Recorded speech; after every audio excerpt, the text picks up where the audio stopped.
100% likes and dislikes. Sorry, 100% Chelsea enabled. Dom.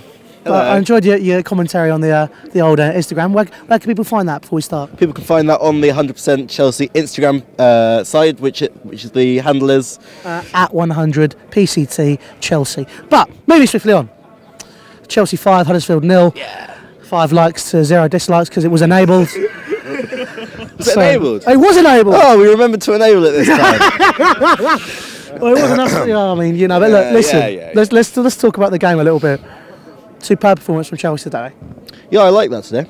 I disliked the game against Bournemouth thoroughly, and I think I've calmed down considerably from that. I was a little bit irate. We got under 8s as good as that. My under 8s were on par with they were on par with the Huddersfield side today, who I thought, they didn't really give it a go, did they? No. It was a perfect game for Chelsea to bounce back on, and Eden Hazard scored 2. David Luiz scored a beautiful header, particularly making up for his miss with that free header just before half-time. But I think today, the main positive that can come out today is 2 goals for Gonzalo Higuain. The first one, this will be unpopular, however, I genuinely believe it is the best assist of the season from N'Golo Kante. If you watch it back... The outside of the boot. I watched it at half-time. It's filthy.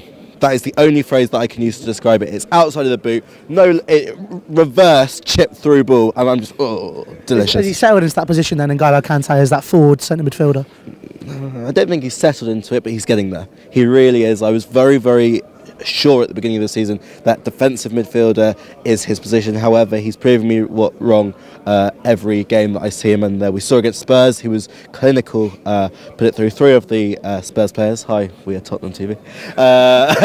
through their legs, 3 of their legs, and then again today he's slowly working his way in. And then the second goal, I believe it took a deflection. I haven't seen the replays properly back, but regardless, it was a superb finish, and it's something that I think we needed from a Chelsea striker. Morata, he didn't give us any of that this season at all, and it's something that I think will be really promising to see Higuain as we move forwards. Now, I'm not getting ahead of myself. It was Huddersfield. They've only won 2 or 3 games all season. 2 games all season. So I think if Chelsea hadn't got 3 points today in a easy way, it would have been absolutely devastating. It would have been absolutely heartbreaking. It would have been rock bottom.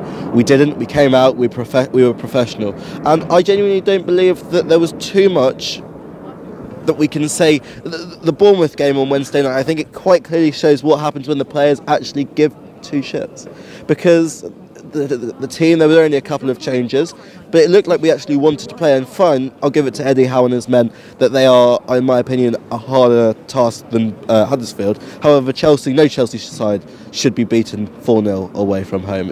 It was poor.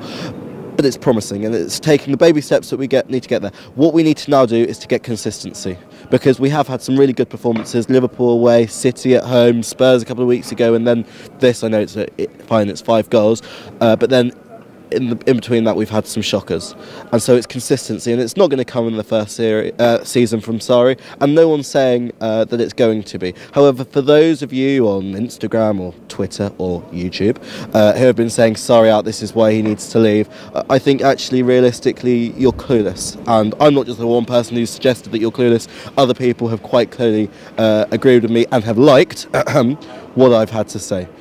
We go to City. Were they enabled? we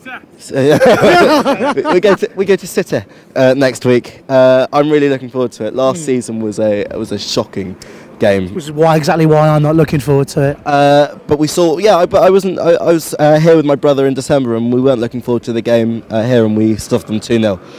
One thing of me, I hope we go and beat them, but then another heart of me is thinking, oh my God, it gives Liverpool the absolute advantage of all advantages if we do. So, you know what, I'm going to go and I'm going to... Yeah, it is catch-22, because whilst I... Because whilst I love my Chelsea, I absolutely can't stand Liverpool. Liverpool. I dislike them. You know what? We go, and I'm just going to try and have a good day and going to enjoy the football, and then we go into an absurdly difficult February. You know what? Chelsea can be out of February on the 28th. By the end of February, we can be out of all of competitions. We can be pretty much completely gone out of the top 4. We could be out of the Carabao Cup. Could be. There was a shock out of the Europa League, and could be out of the FA Cup. I hope we can stand here on February the 28th and say that we're still fighting or have won those competitions. But you know what? It was great. Like and dislike if you agree or, or disagree. And comment. And subscribe. We're almost at 80, so let's do this.